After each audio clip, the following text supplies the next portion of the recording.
Hi everyone, my name is Amandine Flachs and welcome back for another episode of Entrepreneurs Playing Games. Today I am joined by Jacobo, who is a founder at Decology.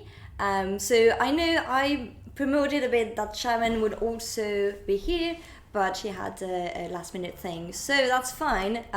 We are all definitely going to make it happen together, and that's going to be a very cool interview today. So we are live right now on YouTube, on Facebook, on Twitch, and Periscope. Did I miss anything? I'm not sure.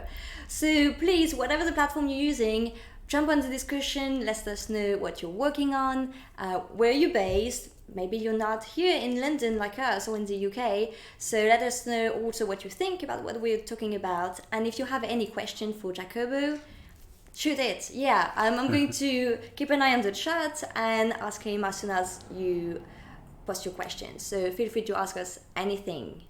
So, Jacobo, I'm really happy to have you here today. Happy to be here. Do you know a bit about the agenda and the topic of the channel? Of course. Yeah, you had a look? Yeah, it sounds like a lot of fun. Good. So, for everyone, just to remind you, so we're going to first talk a bit about Decology and what you're working on. Then we'll play some video games. So it's going to be really chill out video game. It's a Tetris-like game. So, doesn't sound like much. But it is actually extremely fun to play. I spent a few evenings on it, so just really? that. Yeah, and I don't really like Tetris, so it's quite nice. And after that, we'll get back to your journey, startup, and also, I think, do quite a deep dive into what you're building right now. Okay. So I think that sounds quite interesting, and I can't wait to hear more. I had some kind of snapshot when we chatted on the phone the other day, and I have lots of questions. But once again, your question go first. So if I don't have the time to ask all my questions, that's fine. But please feel free to ask yours. So, Jacobo, let's get started. Awesome, yeah. Let's just directly dive into the topic. Tell me, what is Decology about? So Decology, if you remember playing The Sims, when you would build a house, basically, for your little Sims to live in, it's basically that for real life. So basically, we allow people to create their own room in a very simple canvas where they give us the measurements, and that turns it into a 3D model. And then we help people basically visualize the products that they want to put in, the decorations that they want to make in their rooms through that 3D model. And then that's assisted with augmented reality and a few other things. To basically solve the main problem that we feel that the industry is going through, which is visualization. So basically, there's a huge amount of returns that the industry has to suffer through, mainly because it's such big ticket items. So if you have to return this sofa, it's such a hassle for the retailers. Yeah, I have no idea who will do that. Anyway. Right, yeah. Exactly. So a few of the issues are the fact that I couldn't visualize it in my place before before the time that I bought it and got it delivered. Yeah. And so once I see it, I don't like it so much, I have to return it. Different things like that that we're trying to solve. So the way that we do it is letting people visualize it. Makes sense. And I guess it might be so much easier also to organize your space. Sometimes you buy too many furnitures and it just doesn't fit at all. Exactly. So it's very interesting because we've been using technology that is very exact. So the way that you create your room is with exact measurements. And then each model is obviously based on the real life model. And the AR also, when you put it in AR in your actual room, that's also real size. So it's really interesting. It allows you to measure whether or not it's going to fit at all. So you have a better idea before making the purchase. Exactly. Yeah. Okay. And what about your story? So Shannon isn't here today, but well, it's always interesting to hear how everything started. Yeah, of course. So I had to move away from that part of the world. It was part of the world where I'm from. Decided to come to London with my wife, and one of the first people that I met with was Sharon. I already knew her before because her brother was one of my best friends. Oh, cool. Yeah. And I remember when we met, Decology was a completely different thing. And I remember thinking, okay, so the idea needs some work to sort of like fit into my mind, into what I to what I regard like a viable idea. But I remember thinking Sharon is great. she's an entrepreneur that's gonna make it no matter what. So I said, okay, let's be in touch. Let's see how this idea evolves, and we'll see what happens. So we met throughout the best part of a year, and I helped her with different things until at some point I saw the idea come full circle. And that was at the point where we said, okay, so everybody in the industry is charging the consumer for this type of tools, and the reason is because they need a lot of people to basically create the 3D model, put it in the cloud, and then it's a whole mess, right? But then we figured, okay, let's find a way so that we can create a room automatically and then make it free for the consumer. And I remember very clearly at that point I said, okay, so this is very sustainable because this is something nobody's doing. So we went out, we found a way, actually the team found a way to make the rooms procedural, and we were able to make it free for the consumer. That was a big thing. I decided to go in with Decology, and then the rest is history. Yeah, we're still making that history. That's so nice. Yeah. It's very interesting because I get the same feeling sometimes when I feel that someone is working on something. It's not just about the idea, but it's about the person, and you know that Absolutely. they are really going to make it happen, whatever they're going to do. For sure, they will pivot, they will change a few things, but you really want to be part of the journey in some ways, and that's an amazing feeling to be just able to help them just reach the next step in some ways. Yeah. No, that's really cool.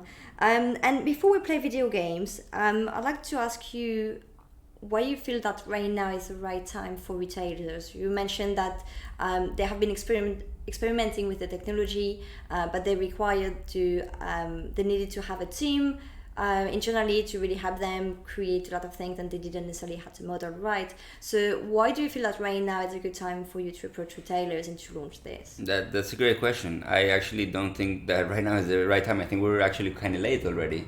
Okay. I think that this is an industry that has been lagging quite a bit in terms of going online. Property tech in general is very resistant to technology.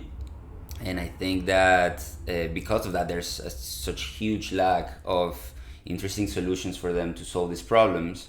For me, it's very clear. The problem is there. The numbers are there to justify it. The returns are huge. The marketing spend is enormous in prop tech. And there's really nothing there shy of like buying your furniture online, really. Yeah. But But that doesn't really quite fit with this kind of industry. So the market is there for the grab, and we believe that we're even kind of late for that.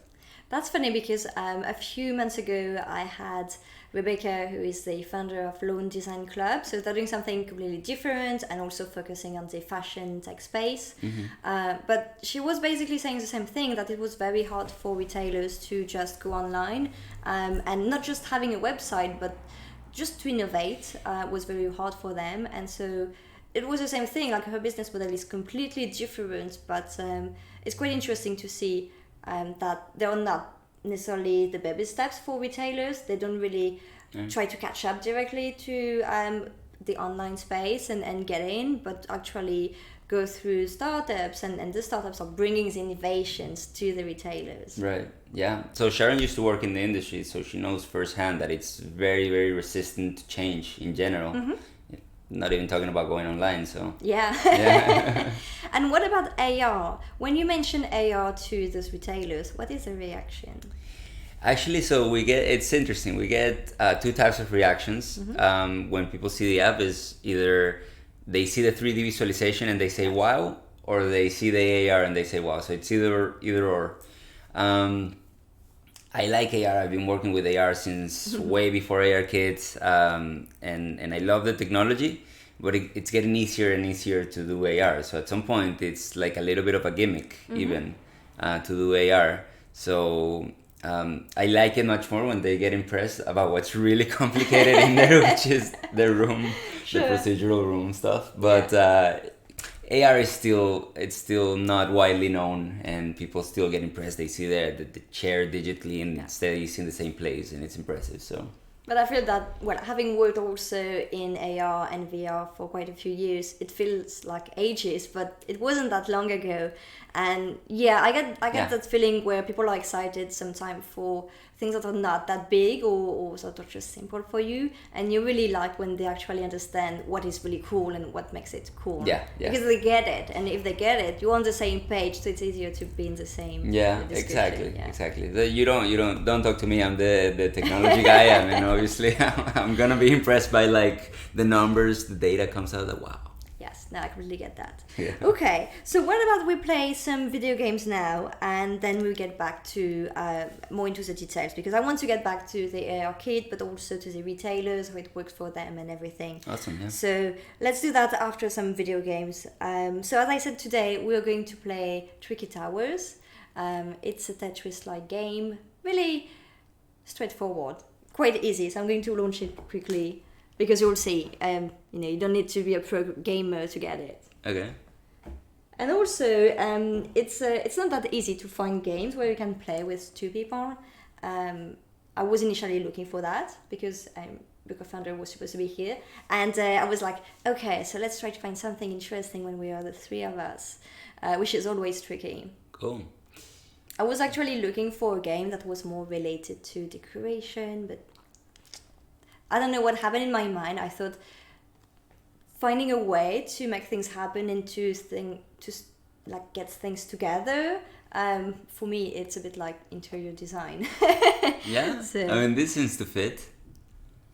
Okay, game is here. I got a controller for you right here, and I feel like I'm gonna suck so bad in this. Oh, don't worry. I am so bad at this game, like truly. Okay. Okay, so yeah, it is up. Perfect.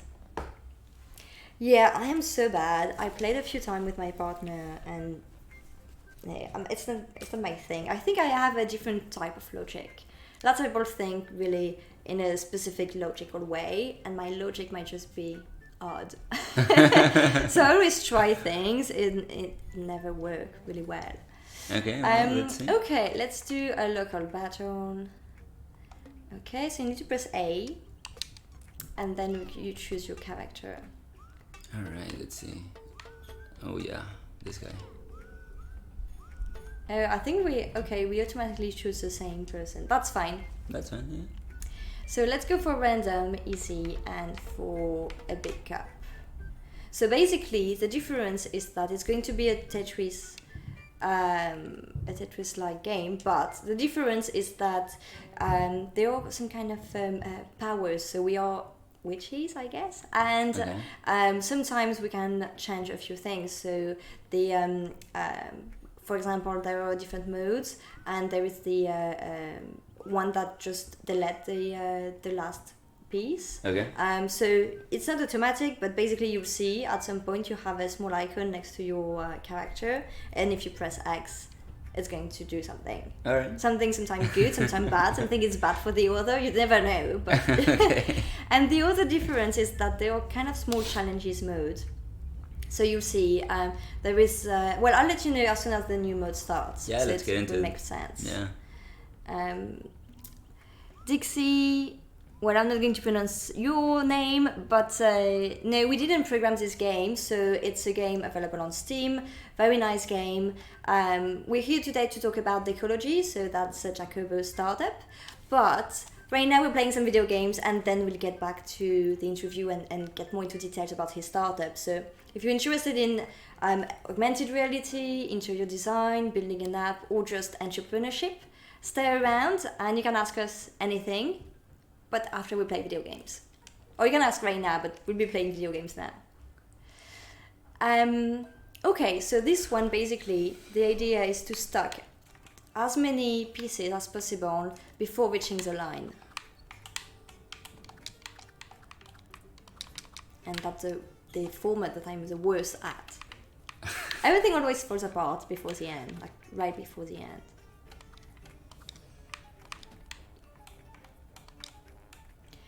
There is also something I haven't mentioned. There is a way to just aggressively move the piece at the last minute using the triggers on the controller. But it's really hard to manage, to be honest. So if I get a line, I should be... It's not about the line. It's not about the line. It's more about reaching the red line. So once you reach the red line, it's the end of this challenge, and you're supposed to have as many pieces as possible stacked together. And I already reached it, and I think I'm losing. As usual, yeah. Really? I feel like I'm doing terrible. No, I think you're winning. Am I? That's funny. Oh no, you won. Wait, why did I win? So you won because on this challenge, we were supposed to put as many pieces as possible until we reach the line. Oh, okay. And when I reached the line, I had 5, you had 6. Oh, okay. So you won. Yeah, this is fun. And this one for survival, we have 3 hurts, so 3 lives. And every time a piece falls on the side, we lose a heart. So we basically just need to go as far as possible without losing a heart. Oh. I think there is a way to actually gain some, but I can't remember how.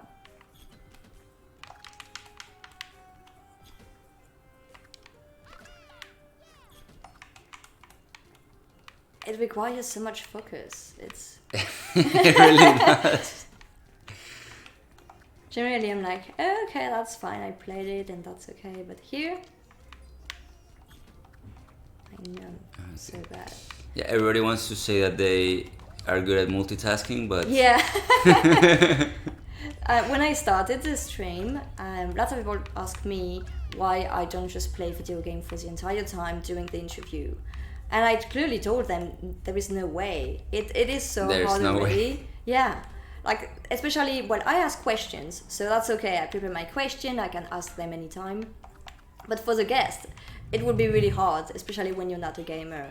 Yeah, especially if you're competitive. If you're competitive, forget it. Oh, also, yeah. Are you competitive? Actually, not so much, to be honest. I think I am. Not long ago, I think it was last year, I was at a conference, and a team that I knew built a game, and there was a small competition basically, and the one who won the competition, so it was about having the highest score on the game, and the person winning the competition had a few goodies. Nothing that important, but it wasn't about the goodies, it was just about being in the top 3, and I stayed there at the end of the conference for at least an hour, just playing the game non-stop. What? No way! Just because I was about to go out. Oh man, yes, I guess I am a little bit competitive then. Yes. Do you play games? I play Zelda. I love Zelda. I love Zelda. I bought the Nintendo Switch just for Zelda. Oh really? Have you played the last one? Yeah. Yeah, it's amazing. It's amazing. Okay, so this one is actually more the traditional game, so the idea is just to reach the end, like the top of the screen. Okay. And that's it. Just reach the top. Yes. But if I put them on top of each other, then they're gonna fall, basically. Yeah, exactly. So it has to be quite stable. Okay. But it's like a race. So what do you think about the Zelda, the last one? Oh, I love it. Yeah? It's amazing. Yeah, I'm already done. Even my wife was into it, which is funny because she... Oh, did I lose? No, you're fine. Okay, so it falls and... Yeah. Okay. So you can have pieces falling, that's okay. Okay. So even my wife she didn't want to play it because she was scared of the characters. But then... Oh really? Why that? Is this... I don't know. Okay. But she would watch me play. She wasn't scared of the characters. She was scared of fighting with them. She gets stressed out. Oh really? Yeah. Well, it can be when you're really into a game. It can be quite stressful. Just don't you mind if I just hit the pause button for a minute? Oh yeah, no problem. Can I? Oh yeah. I just need to ban someone. Man, that's nice, but it's not really the type of discussion we are having here. So, okay. How do I ban someone? I need someone to help me out, like to be on the screen when I'm playing or anything else. Okay. Ban. You ban. Bye. It's okay. It happens sometimes. Not that often. So that's good. But Twitch is a lot about video games and young people, and it's not really about business or anything. Right. So sometimes you have random people coming and being a bit. It's all part of the fun. So I'm going to resume. What's I forgot what it was. I wanted to play The Last Zelda, but I don't have the Switch, and I didn't want to buy the Switch just for that. Yeah. I already have a Nintendo DS, and that is very good. I really like it. So I don't know. I didn't just want to buy a new console. Literally just bought it for that, and I wanted. There's one game that I like to play in PlayStation. I haven't played it for quite a while actually, which was Uncharted. Have you heard of Uncharted? Oh yeah, of course, yeah. I haven't played though, but I've played many of the Tomb Raider Lara Croft. Ah yeah? Yeah, I just finished actually one of the recent ones. You were almost winning. I know. I don't know what's happening to me now. Well, I think it's very close. I won, but it was extremely close. Very, very close. Like if I miss one piece, you would have won. You would have won. Okay, so I started good and now it's. It's okay. It's fine. Oh, so this mod is the same than the first one. So the idea is to stack as many pieces until we reach the red line. Okay. Okay, so this is the one that I wanted. Yes, you did. So yeah, Uncharted. I like Uncharted because it has such an interesting story. That's what I like also about the Tomb Raiders. The issue I had with the last one, I felt that I wasn't really playing much, and it frustrated me a bit. Because there weren't that much gameplay, so it was about sometime pushing a button here and there, but there were lots of cinematics. And many times I was wondering, am I actually playing or not? And many times I wasn't, so I felt a bit frustrated about that. Like, just let me play, let me think for hours about one puzzle and get stuck in it for a long time, which you have this feeling in the oldest one. And I don't know, I liked it. It was okay. It's just at the end, I was like, it was fine, but the beginning and the end, I wasn't into it that much. Yeah. But I wanted to finish it, so I can move to the next one after that. So it's a tie, huh? Yeah. Can you remind me of this one again? So that's one is the one where you have 3 lives. So the idea is not to lose your pieces in right. Like on this side. Do I play? There's one game that I do play quite a bit.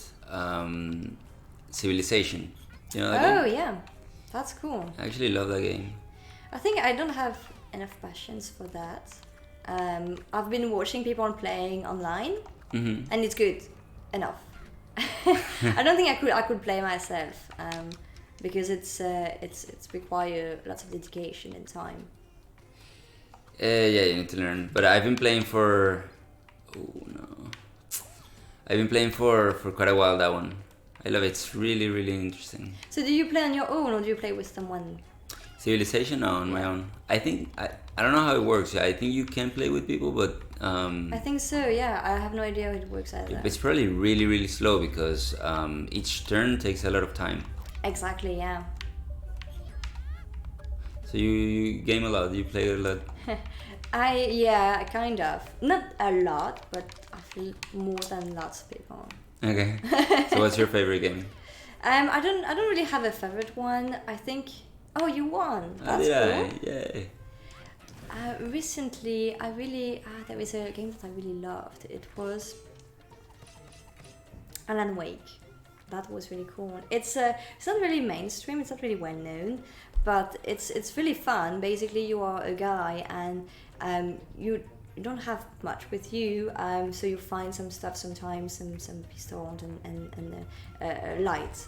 And there is an interesting gameplay with the light, but more importantly, the story is just crazy. It's just so like I can't even tell the story because it will spoil everything. But you're a writer and you learn about yourself as much as you learn about the story. So you learn along the way with the character about his own story.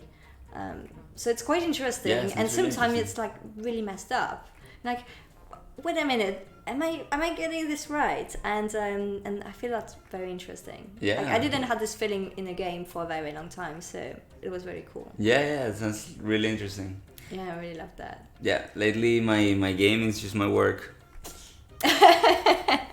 What can I tell you? It can be fun. I remember once I dived into Unity for an entire weekend to build a really short experience in VR. But I was really into it. I really wanted to make it happen and just to get the experience right. And especially when you have something in mind specific that you want to create, it's quite challenging because you don't find what you're looking for and you have to create it yourself. Well, you're technical, so it might be easier to just do it. But I remember it was like I was in a hackathon mode and it was quite exciting to especially when you have to do something really fast, you have a deadline. That's the best part. And I don't know, I'm very lucky. I love my job, so well, that's the best then. I guess if you've been working on AR for so many years and then have the opportunity to join a startup that you love the founder, you love the idea, and you can play with AR, that's fun. Absolutely, 100%. So I think, okay, so what happened? I think we finished the cup, and obviously you won. I'm not sure because I guess I won, but the thing is, it's my computer, so both controllers are under my name. Oh. So it wouldn't say anything else anyway. It's a winner on that side, but I think that was only the last game, was it? Obviously you won. I don't know. Yeah, you won like 3. I won. Yeah. Maybe That's it fine. wasn't half, but yeah. That's fine. I learned how to lose. Good. So it was a trial, and let's have one for real now. Oh, it's a trial. Okay, yeah, sure. Yeah, let's do that. Just another quickly one, and then we can continue chatting. Okay, now I got the flow. Good. I'm gonna win for sure. I have no doubt about that.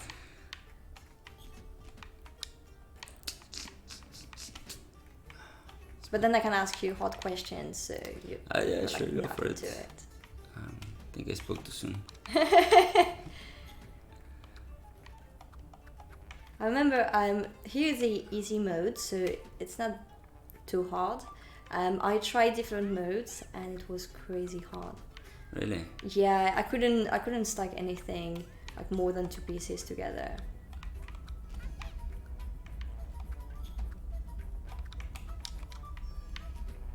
Oh, it's bad. It's looking so bad for me too. Oh, okay. Give it the line. I'm trying something. Oh man! Oh, it's working. This is so good. It's working. I think I'm not going to be to ask too much. Are you kidding me? Yeah, that's for sure, right? Like, that's my style. How did you even do that? I have no idea. I don't know. Okay, so I get it. So you put one to hold the other. That's well, it wasn't by design. So it wasn't by design. No, it just happened, and I thought everything would fall apart. Huh. So this one is about reaching the top line. Fast, okay. Yes.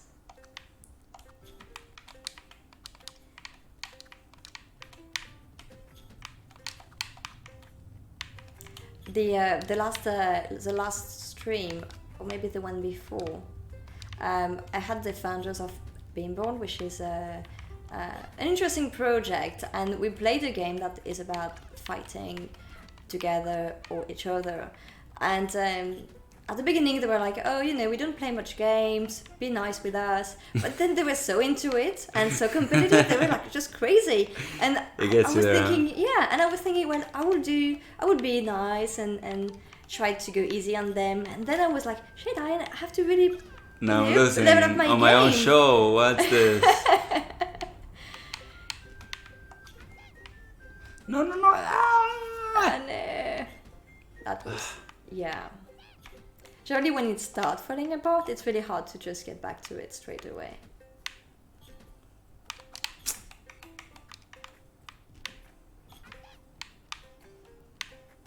If you want to try, you can try pressing X also to get some special. Oh, I forgot. Okay. Yeah. Well, the thing is, it's really hard to know what it does, really.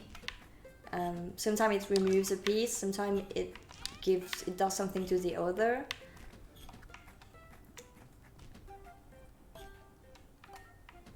No.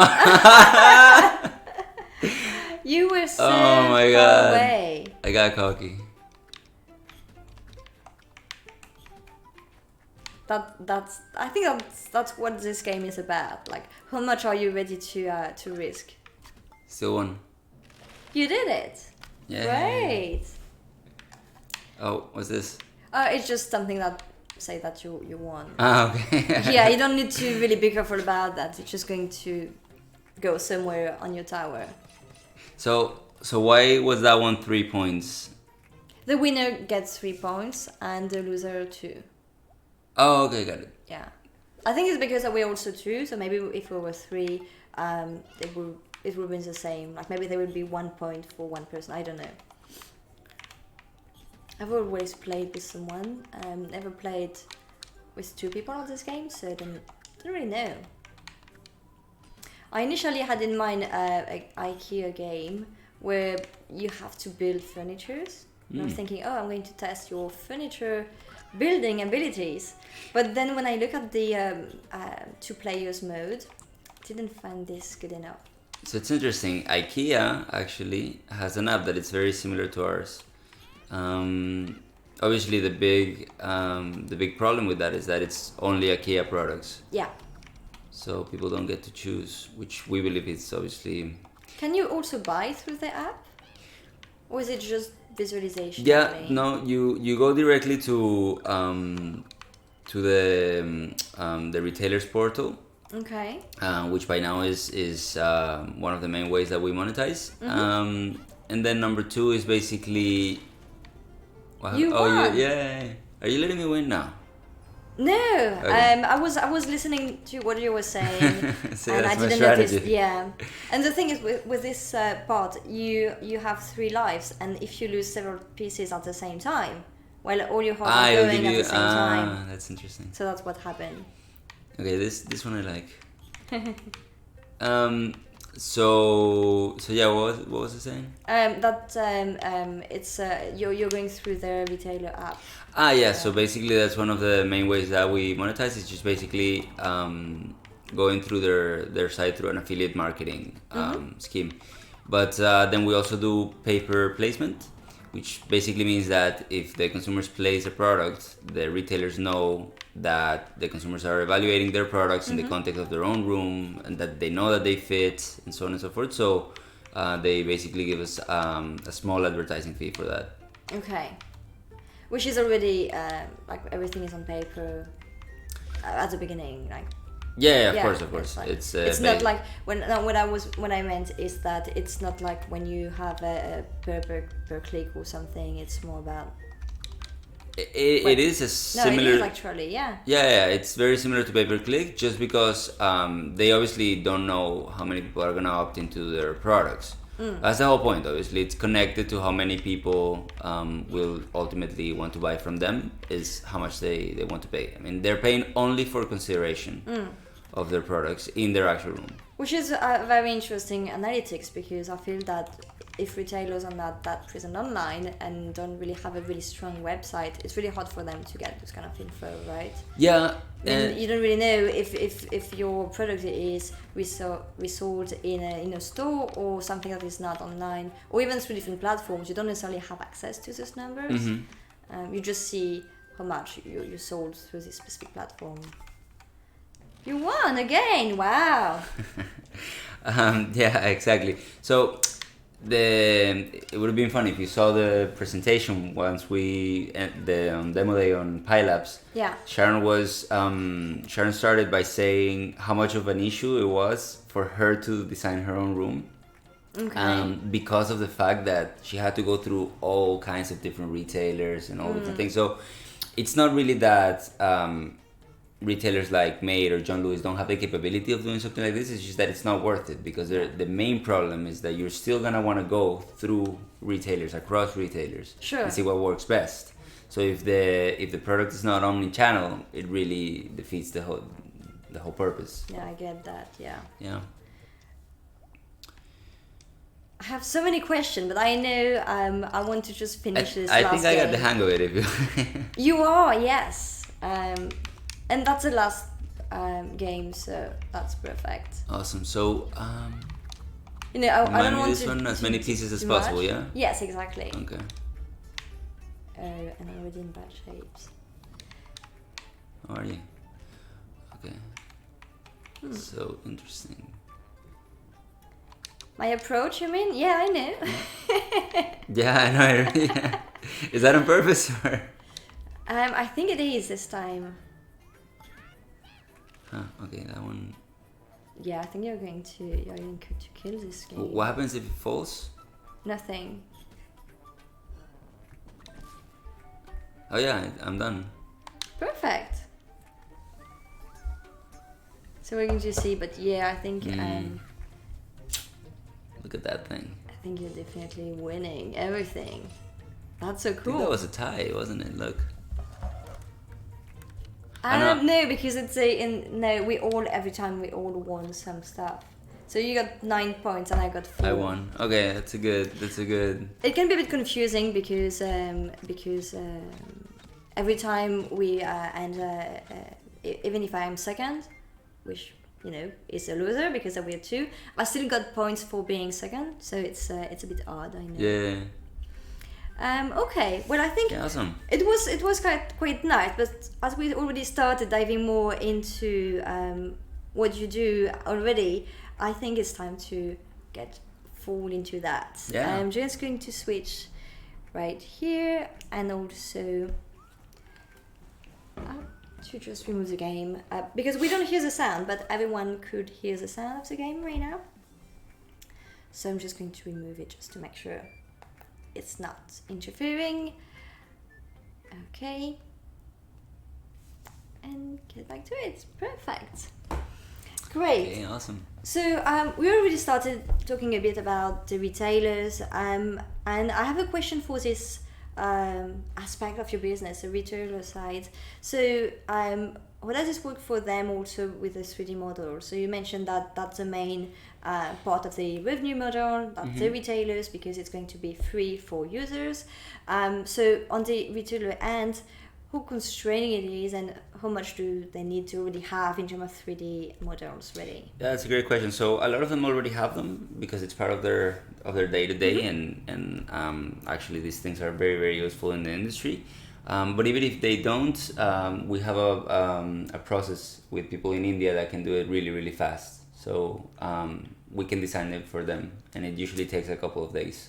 Okay, so does this mean that those people will need to have access to the furniture, or can they just do it No, entirely it's 3D just, without? Yeah, it's a matter of a couple of pictures and the measurements, and that's pretty much it. Okay. Yeah, it's really not that complicated to create them. I think that's funny because you said that many of the retailers already have the 3D models, and when talking with lots of people in the aerospace, I think lots of people just forget about that. That yeah, they already do have the assets, and that makes a big difference. That means that it makes the technology more approachable. Yeah, absolutely. There's one little barrier right now, which is around understanding how to adapt them to augmented reality. So, for example, with the AR kit, you have USDZ models that you need to adapt into, which, by the way, it's amazing. Once you get it into USDZ, the texture of the models look amazing. So, okay, it's that's actually great really to cool. know. Yeah.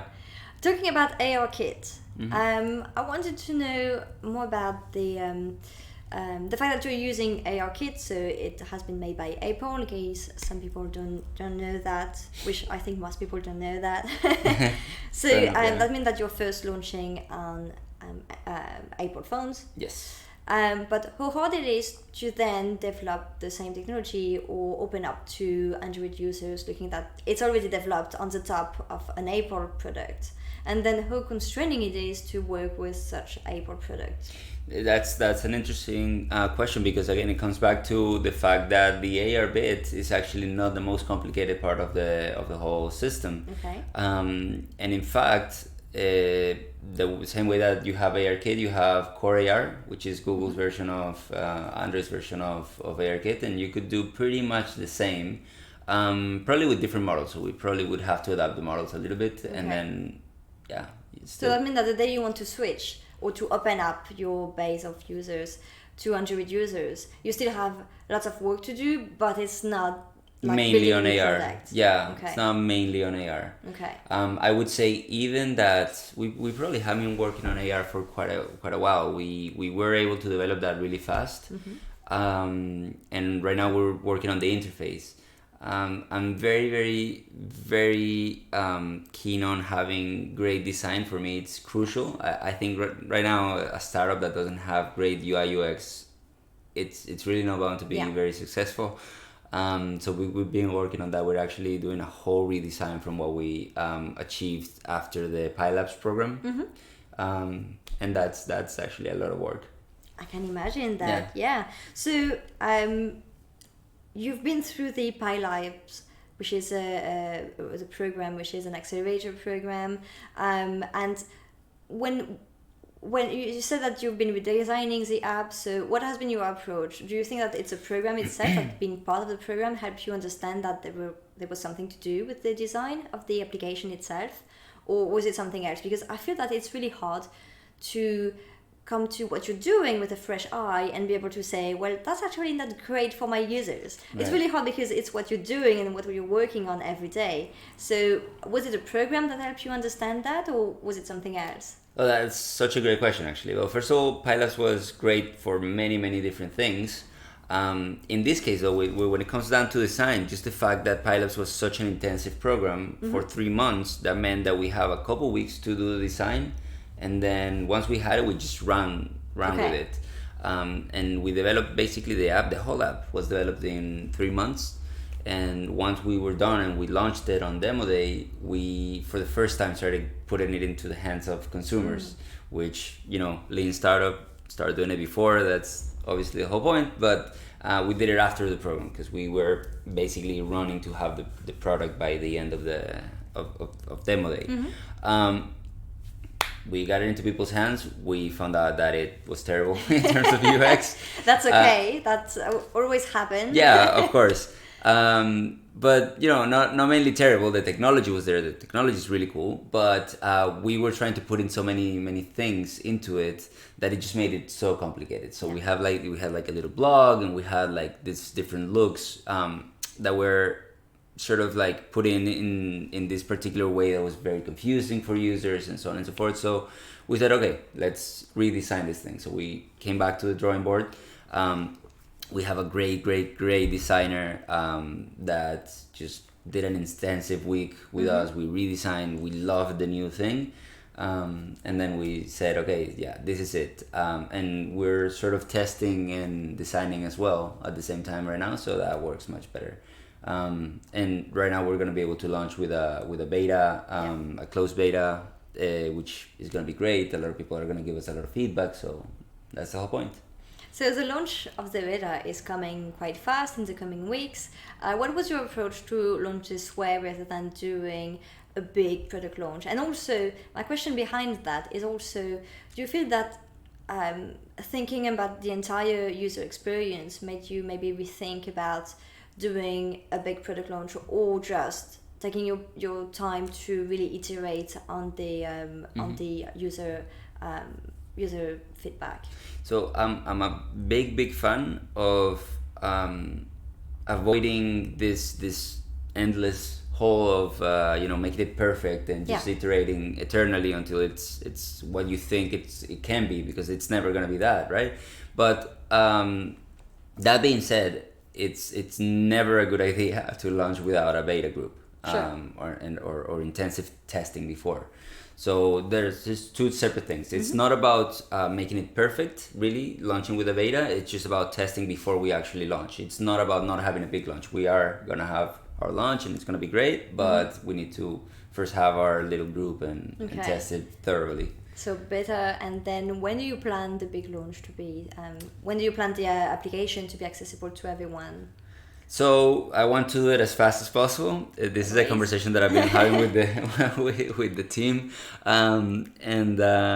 basically, I'm aiming for a month after September 12th, which is when we open our closed beta group.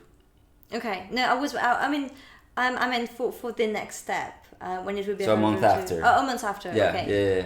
No, that's great. That's short. That gives you not that much time to I want to integrate the feedback. That's right. So we're actually we did this last time as well. We're putting in a sort of like an A squad team there, Okay.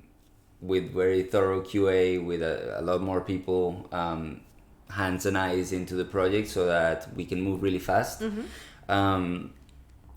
Because the idea is, we want to be able to get the feedback applied as fast as possible, work day and night, and be able to have it within a month.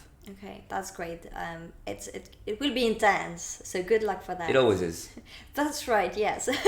But once it's in the hand of someone else, it's like you can't do much more until you get this feedback, and then and it's because it's not even about the actual time that you need to spend working those things. It's about the emotional toll of that feedback. It's really harsh because obviously we get it into the hands of people and they say, okay, I really don't get this thing. I would never use this thing, or it's harsh. Yeah, it's harsh, and you have to be very, very cold and separate. Like, okay, so this one's not my audience.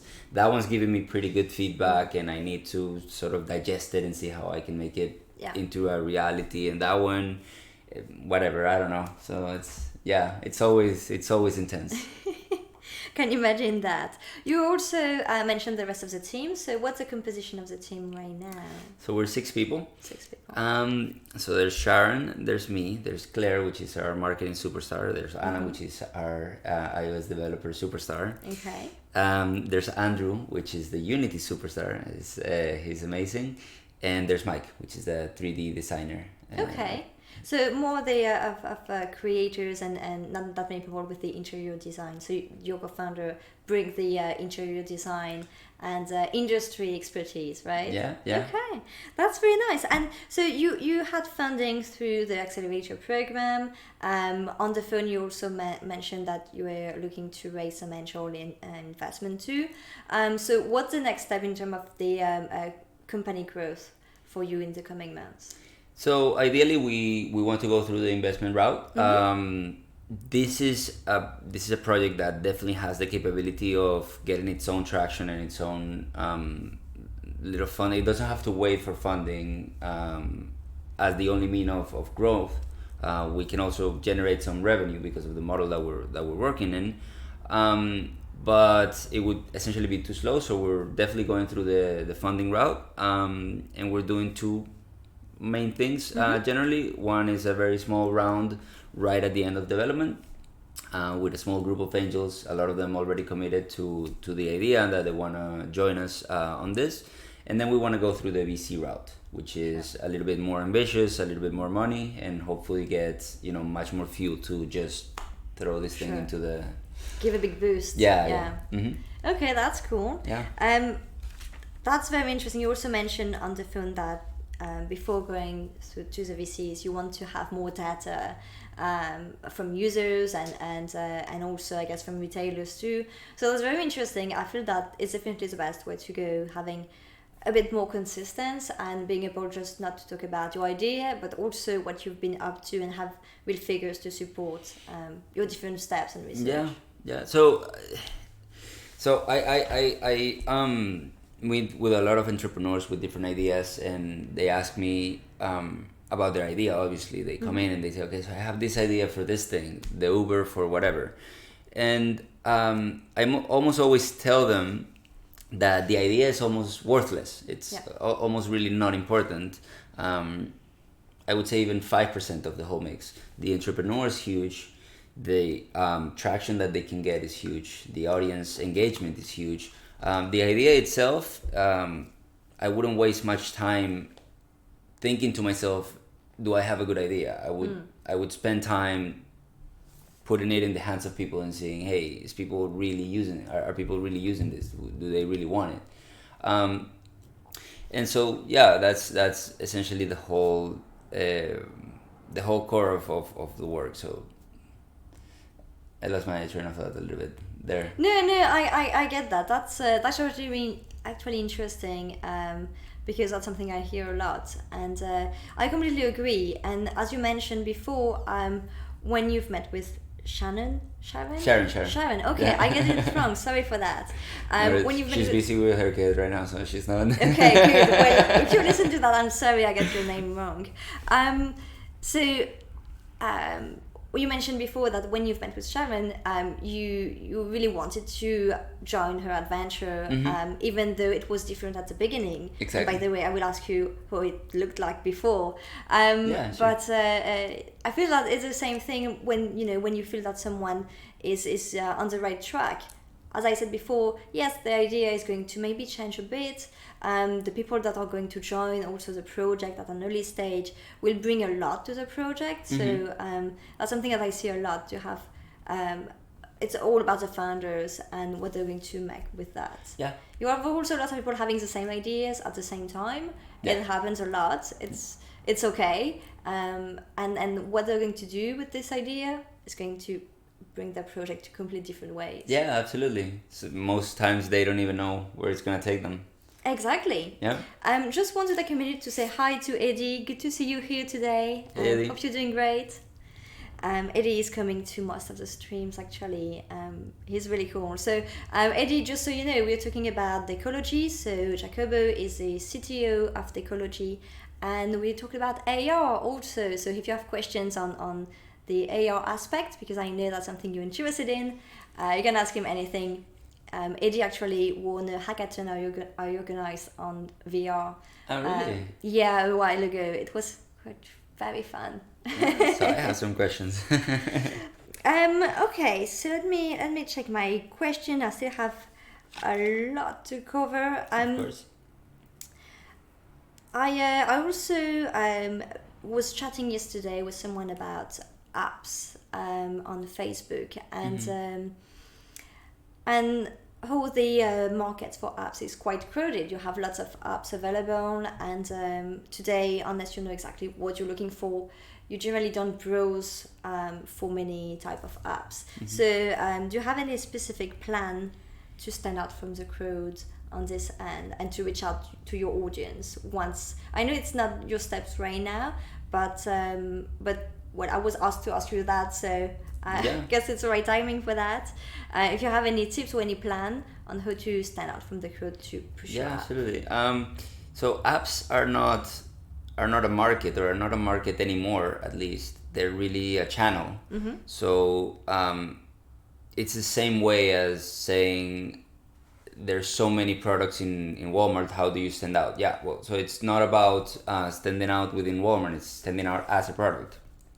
Ultimately, if we create something and we believe that it's really useful and that it's really unique and that can really solve a problem, then that itself would be a way to stand out. Now, in terms of marketing, basically the approach that we're taking into that is we want to get 100 users that absolutely love us, and we can create a community with them, and that they interact with us and that they help us make the product itself better. We're focusing on not doing heavy promotion necessarily, or going all over Facebook or Instagram or whatever.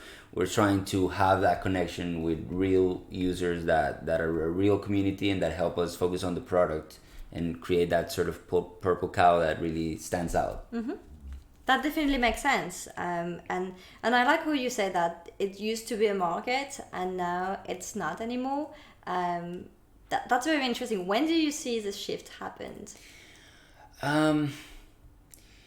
So you cannot make an app right now for the sake of making an app, because that wouldn't make sense. It's not novel anymore. It's not.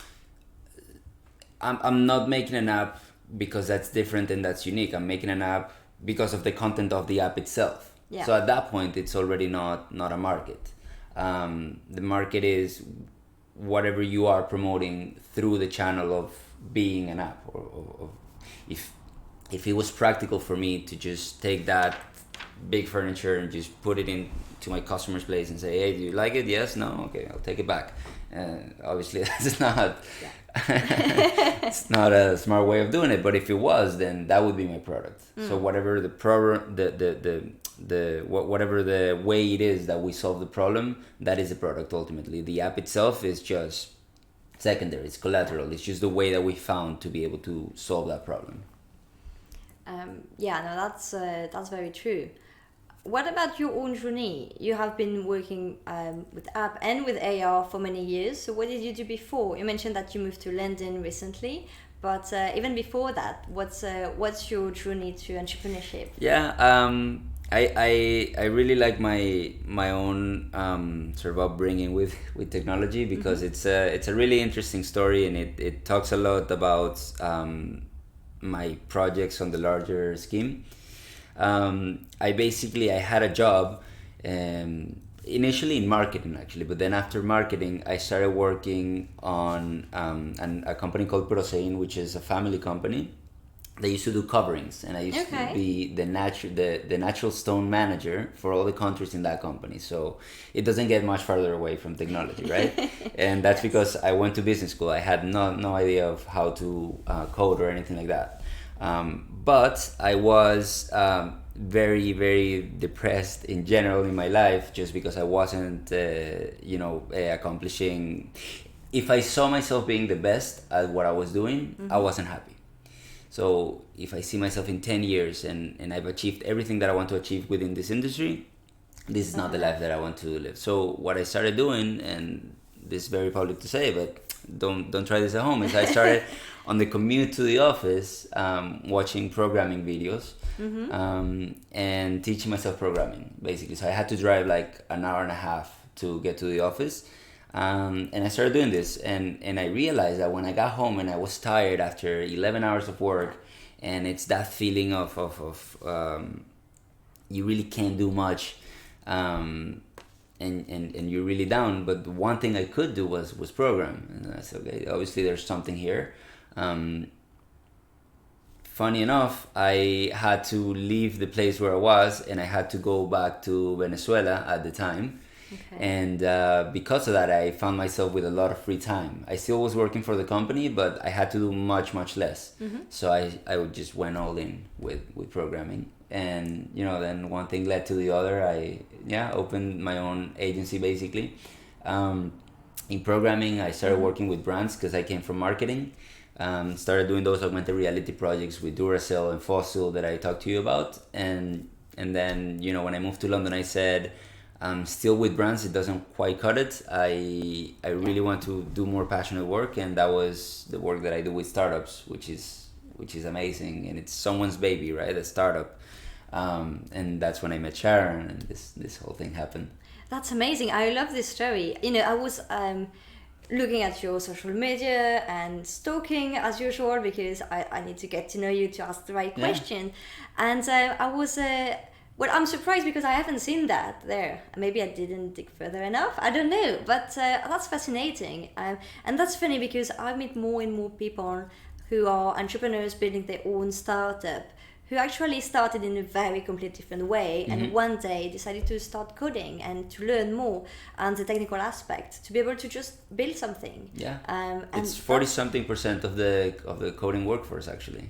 It's huge. That's such a big work. So what did you started with that? Did you started with some usual courses, the foundation? Have you instead in mind something specific you wanted to build, to experiment and to learn the skills, or what was the path for learning? So there's a lot of different ways that that you can do it. A lot of people do sort of this online websites where you actually code on the side, and it teaches you. I never found those engaging at all. Okay. I used lynda.com.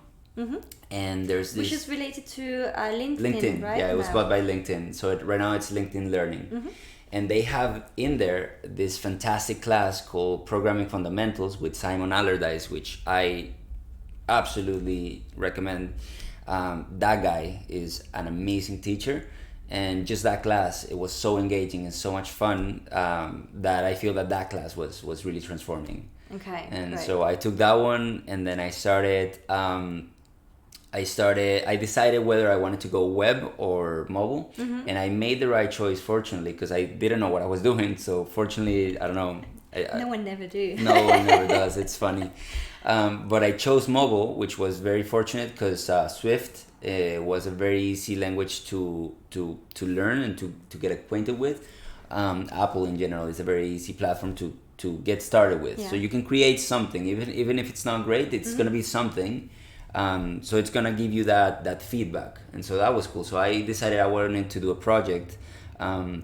I'm Jewish, and I used to be a lot more observant. And there's this one prayer that Jewish people do on certain days, and certain days they don't. And there's not really a logic where you can calculate it, but it's certain days based on the Jewish calendar. So my first app was literally just an app that told you whether or not that day you would do this thing.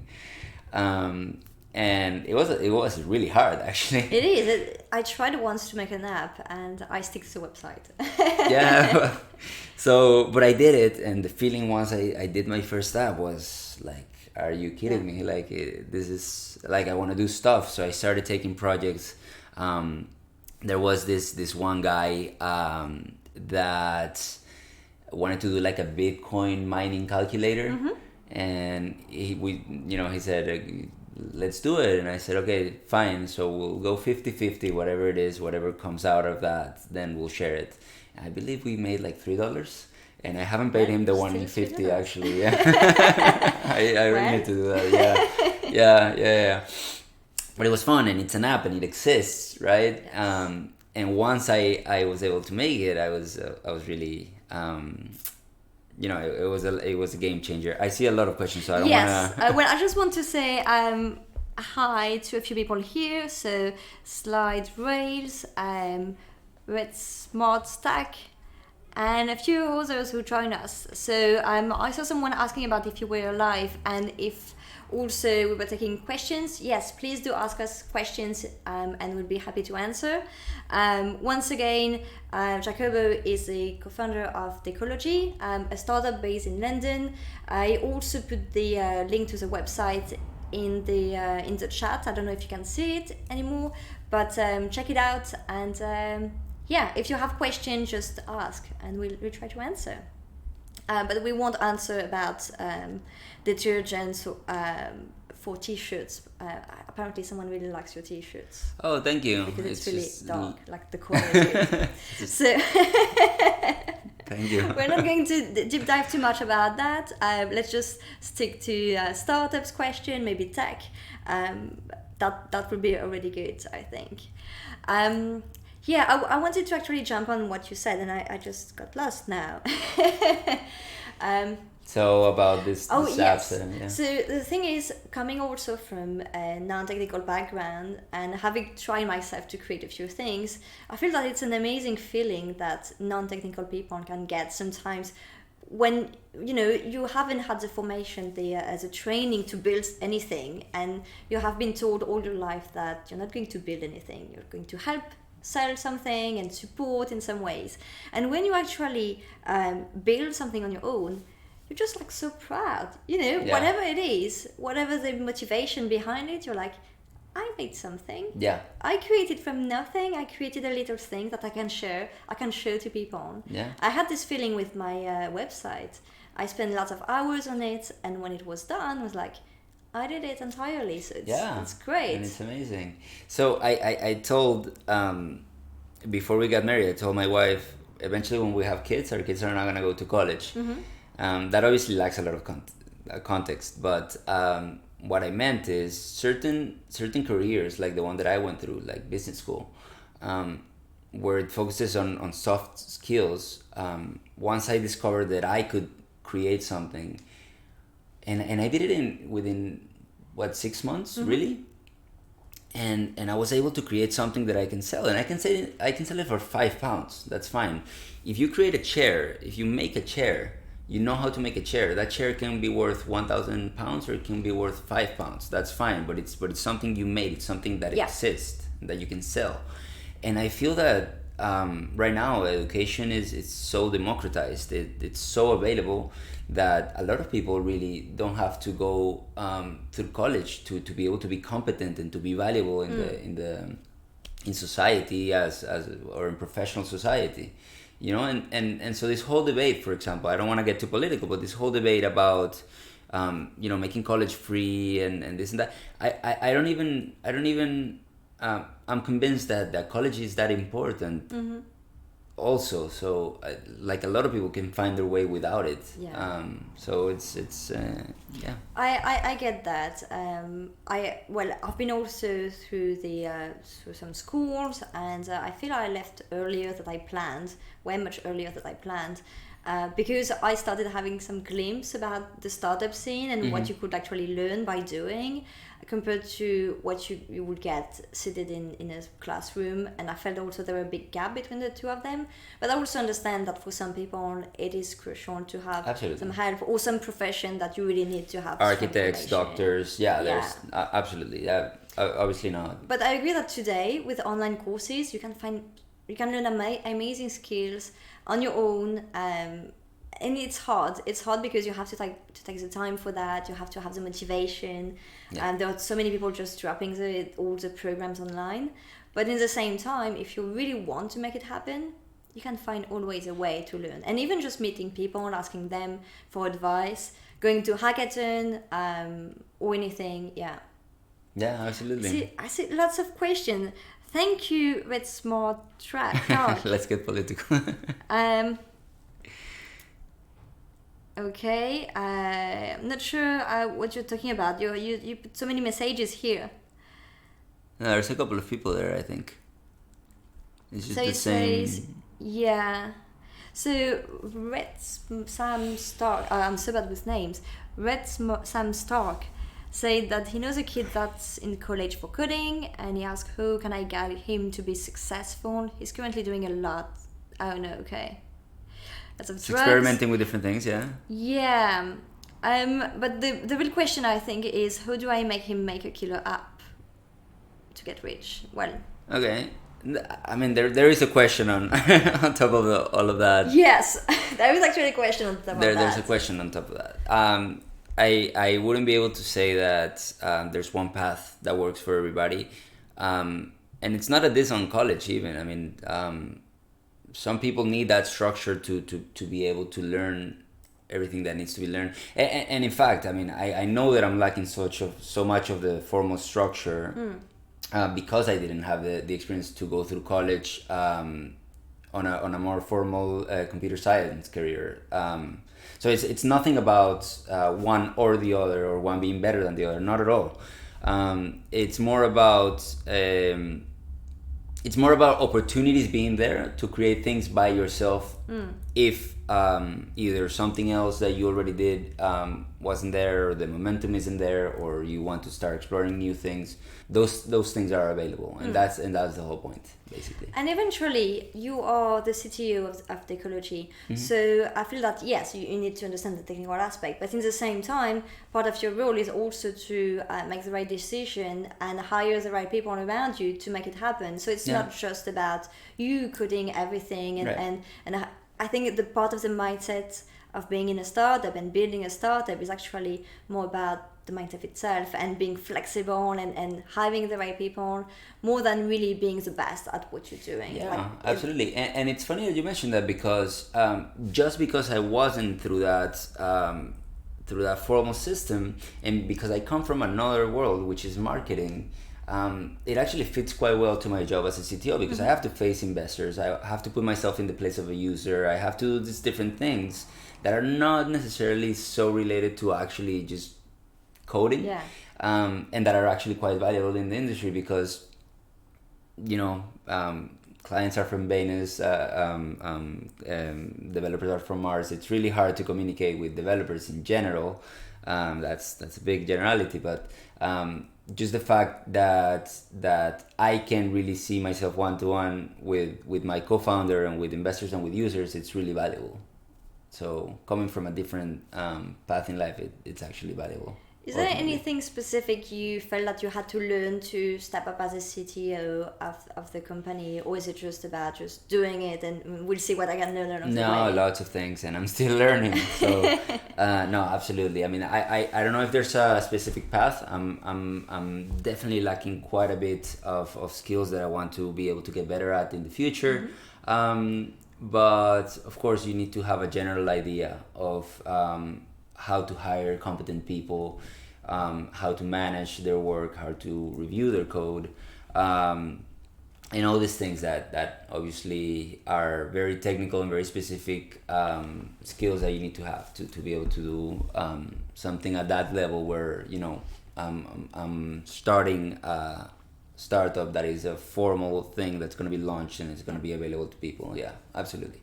And about your entrepreneurial journey with Decology, what do you feel that has been the biggest challenge you've been facing? Not just you, but also as a team right now so far, because you haven't launched yet. You're going to launch the beta next month, and you're going step by step. But I feel that you already been through a few things, and so what has been the most challenging things that happened for that? With startups in general, it's just the fact that there isn't a structure by definition, because we're just getting started, and we're trying to build that as we go. So we're building a product, and at the same time we're building relationships with retailers, with users, with investors, and at the same time we're building our own relationships as a team, and sort of getting that culture fit from the beginning. It's also sometimes a challenge. How do we schedule these meetings so that we can know what each other is doing, and so on and so forth. I want to say there's one challenge, there's millions of them. It's really it's really hard. Startups are not for people that want to get rich overnight.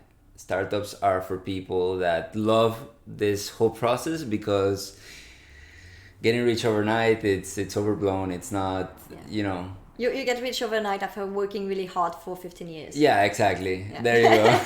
That's a good one. Yeah, absolutely. Yeah. No, I feel that that's an interesting point. It's definitely a marathon, and it's not. You hear stories on the news and everything, but people forget that behind. Most of the time, it's really hard work. For sure, there are some people that manage to get through lots of, get lots of money or lots of visibility, get viral in a day. But generally, it's not how things work, and people forget about that. Yeah. But I think it wouldn't be that fun if it was just about one day being viral and that's it. Yeah. I mean, being an entrepreneur is about doing it every day and not about luck. No, and even if you get viral, that's just half of the story, because then you have to deliver. That's exactly. Yeah. Okay. Let me think. I see lots of noise on the chat. Please, if we could just focus on talking about entrepreneurship, startups. Happy to answer questions, but comment on the chat or things like that. Not necessary, but thanks anyway for joining. Okay, so is there anything that really helped you? I don't know if it's London or just generally. Being an entrepreneur, any resources, anything that you find really useful, maybe going through an accelerator program, you find it interesting, or else maybe being involved in the community, something that you find that was really helpful for you to become an entrepreneur. Well, not just to become, but also just in your journey that you find very interesting and you would recommend anyone to check out. Yeah, so Google Campus that we're both part of is amazing. A lot of people that are going through the same journey, that's absolutely great. The one thing that comes to mind when you ask that question is 100% family, and I'm very lucky. Yeah, I'm surprised. You're surprised, really? Yeah, that's definitely not the answer that I will expect. Okay. So, I'm very lucky in the sense that I come from a family where pretty much everybody is an entrepreneur, and I learn a lot from them. It's one thing to be surrounded by entrepreneurs, sort of like at the same level as you are and going through the same struggles as you are, because you can do a lot of back and forth and sort of solve more of the day-to-day problems. But having people in my family to look up to that have already accomplished significant things and that are there ready to mentor me and to help me with my things and just to be there when one needs them, it's actually really, really quite powerful. If you can be surrounded by such people that have already accomplished such things, and they can be helpful and useful to you, that's I think that's the main thing. That's definitely what comes to mind. Okay, and I would say if you don't have such model in your family, you can always find people in the community ready to share their story or to mentor you. It's necessarily about getting into a mentorship program, but more just being aligned in terms of values with some people and just having this kind of feedback or just relationship. Yeah, absolutely. I do believe that it's very important in business. Just like in terms of evolution, we need to show that we're strong to be able to be successful. There is something to that, but we all get so caught up with that it's sometimes very hard to just step back and say, I don't know quite a bit of things, and I need help from people. And I feel that that's been my approach all my life. Like I've been very humble about where I stand, and I've tried to get as much help from people as I can. And if I see somebody that has something to give me, I'm not shy in telling them, hey, you're clearly much more experienced than me on this thing. I don't know what I'm doing on this area. Can you please help me? So that will help you get people that will be useful for you. That's an amazing tip for sure. So I have a real question this time. Where can I download your Android app? So I'll let you answer to that. So unfortunately, we're not gonna be in Android anytime soon. We're dealing with very, very demanding technology that we want to ensure runs smoothly, and that happens in iOS for now. Great. And we also mentioned that you're launching a beta version for a small amount of people next month. So I guess if people want to get more information, they can check your website and social media. And there's a link on the website, and you can opt into the closed beta group, and you can have the app and use it. Great. So we are reaching the end of the interview. So if you have more questions, where can people find you? Maybe offline, online, any upcoming event or something? Yeah, I happen to have a very unique name. First of all, this is in Spanish, and second of all, has a German last name. So if you search for that name, you'll find all my stuff. I don't think there's too many people with my name. So I'm sure it's gonna be on the. Yes, it's going to be in the description of the video and everywhere on social media. Awesome. So I'm on Twitter, I'm on Instagram, find me on Facebook. My first name at Decology.com if you want to email me. And Great. Well, on my end, I'm more of a Twitter person, but that's the same. Like my first name and my last name, if you get them right, you can only find me. No doubt, no one else around. Yeah, exactly. You just need to get at least the first name, I think. I don't know, last name, maybe if you make a typo, that's okay, but I'm not sure. Anyway, I'm especially on Twitter, so if anyone wants to DM me either on my personal Twitter or on Entrepreneurs Playing Games, feel free to do so. I'm always trying to bring new guests, try to get lots of different people on board, and also try to improve many things. If you come regularly to the stream, you notice that I always change a few things. So the setup recently changed. I also added a different logo and everything. So any feedback, any suggestions, I'm always all ears. So that's it for today. Thank you very much, everyone, for joining us. And I'll be on the chat for a few minutes after the stream. So if you have more questions, I see a few things here, I'll be happy to discuss. Enjoy the day. Today in London it's quite nice, so be sure to get out and get some sun. And I should be back in 2 weeks with a new guest. In the meantime, I hope you're going to have a great week ahead and a great September if you're back from holiday or something. So thank you again, and I'll see you soon. Bye.